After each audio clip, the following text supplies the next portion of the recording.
یہ عوام پر کون سا پیٹرول بم گرانے کا سوچ رہے ہیں؟ تو جناب اگر یہ قیمت $200 فی بیرل ہو گئی تو پھر پاکستان میں کیا حال ہوگا؟ لیکن اس کا اثر صرف پاکستان میں ہی نہیں پوری دنیا پر بھی پڑے گا۔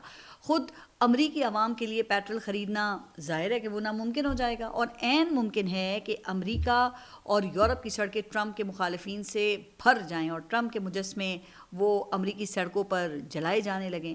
امریکہ اور اسرائیل ایران میں جتنی خوفناک بمباری کر رہے ہیں نا، اس کا اتنا ہی الٹا اثر ہو رہا ہے۔ دنیا ان دونوں ممالک سے پوچھ رہی ہے کہ جب ہم نے تمہیں سمجھایا تھا تو تم نے ایران کے خلاف کیوں جنگ چھیڑ دی؟ تو لگتا ہے کہ ٹرمپ اب دل ہی دل میں یہ کہتے ہوں گے کہ تم نے اس طرح نہیں سمجھایا تھا نا جس طرح ایران نے سمجھایا ہے۔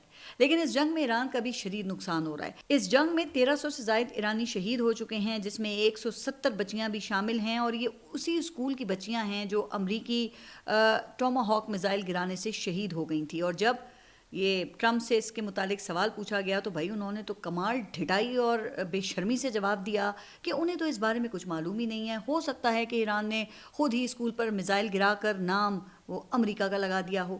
تو اب یہ کس قدر آپ دیکھیں کہ مذاق خیز دعویٰ ہے۔ اس کا اندازہ آپ اس بات سے لگا سکتے ہیں کہ فوٹیج میں اسکول پر یہ ٹوماہاک میزائل گرتے ہوئے صاف دیکھا جا سکتا ہے، جبکہ ایران کے پاس کوئی یہ ٹوماہاک میزائل موجود نہیں ہیں، اور یہ میزائل صرف امریکہ سمیت گنتی کے چند ممالک کے پاس ہی موجود ہے۔ اب اس بات کی تصدیق امریکہ کی ڈیموکریٹک پارٹی سے تعلق رکھنے والے سینیٹر چک شومر نے بھی کی ہے۔ اچھا، پھر ایران کے جو نئے سپریم لیڈر آیت اللہ خامنائی کے بیٹے ہیں مجتبیٰ خامنائی، ابھی تک وہ منظر عام پر نہیں آئے ہیں، جس سے ان سے متعلق پھر غلط فہمیاں جنم لینے لگی ہیں۔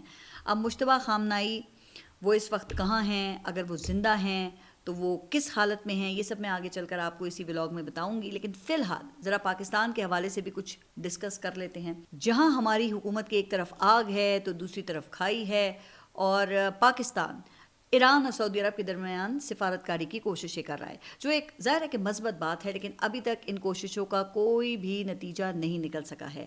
یہ صورتحال اس لیے بہت سنگین ہے چونکہ پاکستان اور سعودی عرب کے درمیان ایک اسٹریٹجک دفاعی معاہدہ موجود ہے، اور یہ معاہدہ پاکستان کو پابند کرتا ہے کہ اگر سعودی عرب پر کوئی بیرونی حملہ ہو تو پاکستان سعودی عرب کا ساتھ دے۔ لیکن ایران وہ پاکستان کا پڑوسی اور سعودی عرب کی طرح برادر اسلامی ملک ہے، لہٰذا ایران کے ساتھ براہ راست تصادم کسی صورت بھی یہ پاکستان کے مفاد میں نہیں ہے۔ اچھا، آپ کے علم میں ہے کہ پاکستان کے فیلڈ مارشل سعودی عرب کا ایک دورہ کر چکے ہیں، اور کل وزیر اعظم شہباز شریف نے ایرانی صدر کے ساتھ ٹیلی فونک گفتگو میں ایران کو رضامند کرنے کی بھی کوشش کی کہ وہ سعودی عرب پر حملے روک دیں۔ اچھا، پھر جواب میں ایرانی صدر کا کہنا تھا کہ ایران کا خطے کے دیگر ممالک کے ساتھ کسی تنازع میں پڑنے کا کوئی ارادہ نہیں ہے، اور دونوں رہنماؤں نے اس بات پر اتفاق کیا کہ موجودہ علاقائی صورتحال میں باہمی رابطے اور مشاورت کو جاری رکھا جائے گا تاکہ خطے میں امن، استحکام اور ترقی کے مشترکہ اہداف کو آگے بڑھایا جا سکے۔ تو اب آپ اندازہ کیجئے کہ بھارت کو جنگ میں شکست دینے کے بعد سے موجودہ حکومت سب سے بڑا کریڈٹ اپنی خارجہ پالیسی کا ہی لیا کرتی تھی نا۔ کل اقوام متحدہ کی سلامتی کونسل میں 2 قراردادیں پیش کی گئیں۔ ایک قرارداد میں ایران کے عرب ممالک پر حملے روکنے کا مطالبہ کیا گیا۔ 135 ممالک نے اس قرارداد کی حمایت کی۔ پاکستان نے بھی قرارداد کے حق میں ووٹ دیا، جبکہ روس اور چین غیر جانبدار رہے۔ دوسری قرارداد میں تمام فریقین سے جنگ روکنے کا مطالبہ کیا گیا تھا۔ پاکستان نے اس قرارداد کے حق میں بھی ووٹ دیا، لیکن یہ قرارداد منظور نہیں ہو سکی۔ دوسری طرف ٹرمپ صاحب نے اعلان یہ کیا ہے کہ امریکہ میں 50 سال میں پہلی مرتبہ ایک نئی آئل ریفائنری قائم کی جائے گی، جس کے لیے سرمایہ کاری بھارتی ارب پتی مکیش امبانی کی کمپنی ریلائنس انڈسٹریز کرے گی۔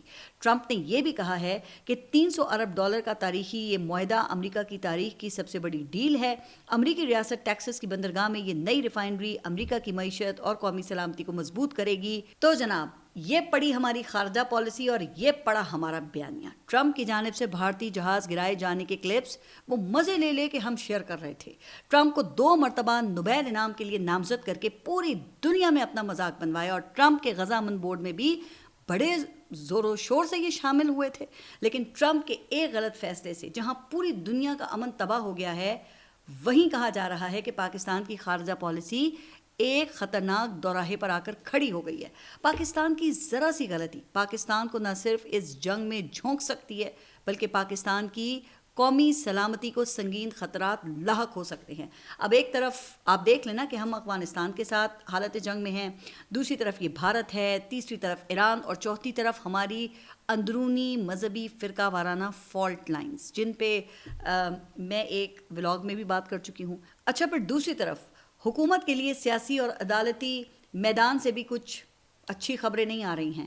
یہ گزشتہ روز اسلام آباد ہائی کورٹ میں 190 ملین پاؤنڈ کیس میں عمران خان اور بشرا بی بی کی سزا معطلی کی درخواستوں پر سماعت کے لیے 2 رکنی بینچ کے سامنے بیرسٹر سلمان صفدر اور اعتزاز احسن صاحب پیش ہوئے۔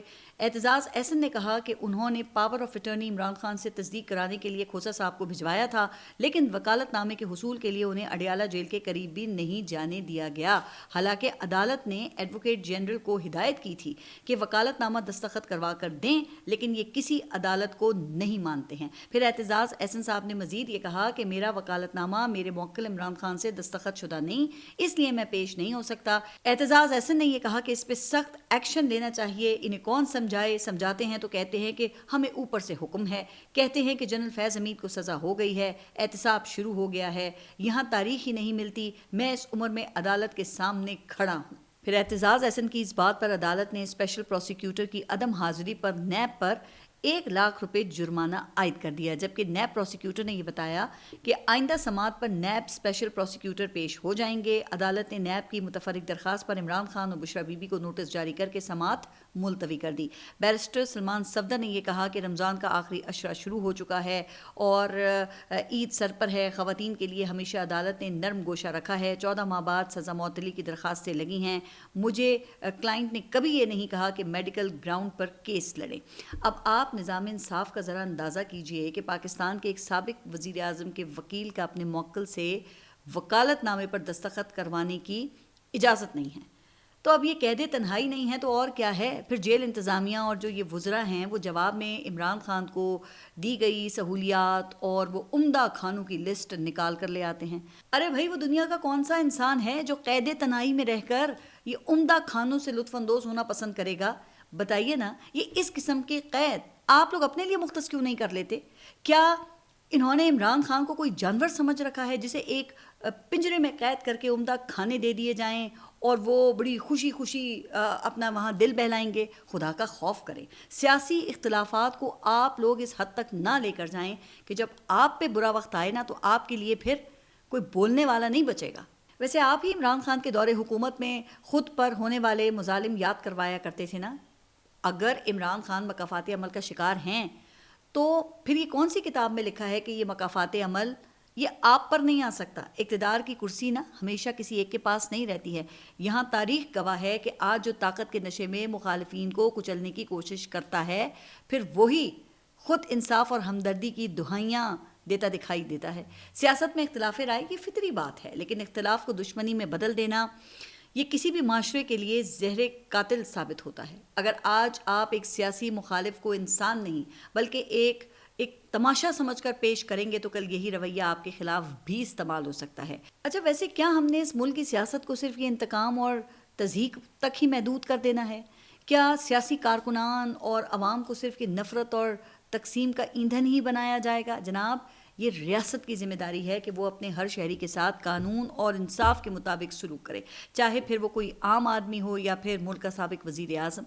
اگر اصول صرف مخالفین کے لیے ہوں اور طاقتوروں کے لیے نہیں ہوں تو پھر یہ انصاف نہیں ہے، بلکہ پھر تو یہ طاقتور کی حکمرانی کہلائے گی نا۔ سیاسی جماعتیں وہ بدلتی رہتی ہیں، حکومتیں آتی جاتی رہتی ہیں، مگر جو روایتیں ہم آج قائم کرتے ہیں وہی کل ہمارے دروازے پر دستک دیتی ہیں۔ ہاں، اب ہو سکتا ہے کہ میاں نواز شریف، مریم نواز، شہباز شریف اور وفاقی وزراء سوچتے ہوں کہ کل ہم پہ اگر برا وقت آ گیا تو ہم تو ایک مرتبہ پھر ڈیل کر کے پتلی گلی سے نکل جائیں گے۔ تو جناب، قدرت ایسے موقع پھر بار بار نہیں دیتی ہے۔ آج میڈیا کا گلا گھونٹ کر سیاسی اختلاف اور احتجاج پر آپ پابندیاں لگا کر کچھ عرصے تو شاید سکون سے حکومت کر لیں گے، لیکن جب آپ پر برا وقت آئے گا نا تو دیکھ لینا کہ آپ کے لیے بولنے والا تک کوئی نہیں ہوگا۔ باقی آپ کی مرضی ہے، میرا کام تو ہر قسم کے ظلم اور زیادتی کے خلاف آواز اٹھانا ہے اور وہ میں بھرپور طریقے سے اٹھاتی رہوں گی انشاءاللہ۔ اچھا، پھر دوسری طرف آپ دیکھیں کہ یہ پاکستان تحریک انصاف کے جو اندرونی جھگڑے اور تقسیم ہیں یہ بھی ختم ہونے کا نام نہیں لے رہے۔ اب تحریک تحفظ آئین پاکستان کے سربراہ محمود خان نجکزئی کی زیر صدارت اپوزیشن کی پارلیمانی پارٹی کا اجلاس منعقد ہوا جس میں اسمبلی سے استعفے کی تجویز دی گئی اور ذرائع کے مطابق پاکستان تحریک انصاف کی پارلیمانی پارٹی میں ایک بار پھر گرما گرمی ہوئی. پارلیمانی لیڈر شاہد خٹک اور ڈاکٹر زرکا کے درمیان سخت جملوں کا تبادلہ ہوا. پھر اس کے علاوہ علی امین Gandapur, barrister Gauhar, Bushra be be اور علیمہ خان کے اپنے اپنے پارٹی کے اندر اس وقت گروپس موجود ہیں جو ایک دوسرے کے خلاف بیان بازی کرتے رہتے ہیں. تو پھر ایسے میں تحریک تحفظ آئین کی جانب سے اسمبلیوں سے استعفے کی تجویز پر یہ عمل درآمد کیا ممکن ہوگا، اور یہ تجویز عمران خان تک پہنچا کر عمران خان کی رضامندی وہ کس طرح لی جائے گی. تو پھر اب دیکھتے ہیں کہ اس حوالے سے کیا ہوتا ہے. ویسے یہ بات تو طے ہے کہ اس وقت عمران خان اپنی مرضی سے قید میں ہیں. وہ جس دن وہ فیصلہ کریں گے اسی دن جیل سے باہر آ جائیں گے، لیکن اس کے لیے ان سے جو سیاسی قیمت مانگی جا رہی ہے وہ عمران خان تو فی الحال دینے کے لیے تیار نہیں ہیں. اچھا، آج اسلام آباد ہائی کورٹ نے عمران خان کو علاج کے لیے اڈیالہ جیل سے ہاسپٹل منتقل کرنے کی درخواست مسترد کرتے ہوئے میڈیکل بورڈ بنانے کا حکم دیا ہے. اب یہ میڈیکل بورڈ جو ہے یہ فیصلہ کرے گا کہ عمران خان کو ہاسپٹل منتقل کرنا ہے یا نہیں کرنا. لیکن مجھے ایسا لگتا ہے کہ امکان یہی ہے کہ عمران خان کو یہ عید بھی اڈیالہ جیل میں ہی گزارنی پڑے گی. اچھا، اب ذرا ایران اور مشرق وسطیٰ کی صورتحال پر واپس آتے ہیں، اور میں ایران کے نئے سپریم لیڈر مجتبیٰ خامنائی کا ذکر کر رہی تھی، جو کہ سپریم لیڈر منتخب ہونے کے بعد ابھی تک وہ منظر عام سے غائب ہے. اب ان سے متعلق یہ افواہیں تھیں کہ شاید وہ بھی اپنے والد آیت اللہ خامنائی کے ساتھ شہید ہو گئے تھے، اور پھر ایران کی جانب سے ان کے سپریم لیڈر منتخب ہونے کا اعلان یہ صرف ایک آئی واش تھا جو دنیا کو دکھانے کے لیے کیا گیا تھا. لیکن اب ایرانی صدر مسعود پزشکیان کے بیٹے یوسف پزشکیان نے تصدیق کر دی ہے کہ مجتبیٰ خامنائی زندہ ہیں، لیکن وہ زخمی ہیں، لیکن ان کی حالت خطرے سے باہر ہے. ان کا کہنا تھا کہ ایران کے نو منتخب سپریم لیڈر مجتبیٰ خامنائی معمولی زخمی ہوئے ہیں اور وہ اپنے فرائض انجام دے رہے ہیں. مجتبیٰ خامنائی کو ہلکی نوعیت کی چوٹیں آئی ہیں، لیکن عہدیدار نے یہ نہیں بتایا کہ وہ کب اور کس وجہ سے اور کس طرح زخمی ہوئے ہیں. کیا وہ اپنے والد آیت اللہ خامنائی کے ساتھ موجود تھے اور اسرائیلی حملے میں بچ گئے، یا کسی اور حملے کے دوران وہ زخمی ہوئے ہیں؟ اور یہ بھی نہیں بتایا گیا کہ زخموں کی نوعیت کس قسم کی ہے، اور مجتبیٰ خامنائی عوام سے اپنا جو پہلا خطاب ہے وہ کب کریں گے. اچھا، اب ظاہر ہے کہ ایران کے لیے یہ فیصلہ کرنا بھی مشکل ہے، چونکہ ان کے سپریم لیڈر ہر وقت ظاہر ہے کہ امریکہ کے ریڈار پر ہیں، اور ذرا سی لاپرواہی وہ ان کی جان لے سکتی ہے. لیکن ابھی تک ایرانی قیادت نے جس عزم اور حوصلے سے امریکہ اور اسرائیل کا سامنا کیا ہے وہ قابل تعریف ہے، اور وہ پوری دنیا کے لیے ایک مثال ہے. اچھا، اب ایک خبر جو ہے وہ ذرا ٹیکنالوجی کے میدان سے شامل کرتے ہیں. منگل کو پاکستان میں 5G اسپیکٹرم کے 480 میگا ہرٹز $50 کروڑ 70 لاکھ میں نیلام کیے گئے تھے، جبکہ نیلامی کا عمل آج مکمل ہونا ہے، اور ابھی تک جب میں یہ ولاگ ریکارڈ کر رہی ہوں تو یہ عمل شروع نہیں ہوا ہے. ٹیلی کام آپریٹرز جیز، زونگ اور یو فون نے نیکسٹ جنریشن کی موبائل سروسز متعارف کروانے اور ڈیجیٹل رابطے کو وسعت دینے کے لیے فریکوینسیز حاصل کی. اس نیلامی میں جیز سب سے بڑا خریدار بن کر سامنے آیا ہے، جس نے 190 میگا ہرٹز خریدے، جبکہ یو فون نے 180 اور زونگ نے 110 میگا ہرٹز اسپیکٹرم خریدے. اچھا، ویسے اب یہ خوشی کی بات ہے کہ پاکستان اب 5G کی طرف جا رہا ہے، لیکن یہاں سوال ٹیلی کام کے انفراسٹرکچر کا ہے. یہ بالکل ایسے ہی ہے جیسے آپ موجودہ جو ریلوے ٹریکس ہیں ان پر کوئی بلٹ ٹرین چلانا شروع کر دیں تو پھر جو حال ہوگا وہ آپ بہتر جانتے ہیں. اچھا، اس وقت پاکستان کے ٹیلی کام سیکٹر کی صورتحال یہ ہے کہ 4GB وہ 3G کی اسپیڈ سے چلتا ہے، اور کئی علاقوں میں ابھی تک یہاں مکمل موبائل سگنلز موجود نہیں ہیں. پاکستان کی جو کال کوالٹی ہے وہ انتہائی خراب ہے، اور پھر شارک مچھلیاں ان کا تو آپ کو پتہ ہے نا، وہ کبھی بھی جوش میں آ جاتی ہیں اور پھر کسی بھی وقت انٹرنیٹ کیبل کاٹ کر پاکستان کے انٹرنیٹ کی ایسی کی تیسی پھیر دیتی ہیں. ابھی زیادہ عرصہ نہیں گزرا کہ ایک فائر وال پر 40 ارب روپے خرچ کیے گئے ہیں، اور اس کی وجہ سے انٹرنیٹ جو ہے وہ سلو ہو گیا. IT کمپنیز کو اربوں کا نقصان ہوا، اور اب خاموشی سے اس فائر وال کو بند کر دیا گیا ہے جو اطلاعات ہیں، کیونکہ وہ پاکستان سے کمپیٹیبل نہیں ہو سکی. لیکن اس پر جو اربوں کا نقصان ہوا ہے بھائی، اس کا حساب کون دے گا؟ کیونکہ پاکستان میں احتساب یا تو آپ کو پتہ ہے صرف اپوزیشن کا ہوتا ہے یا پھر یہاں غریب کا ہوتا ہے.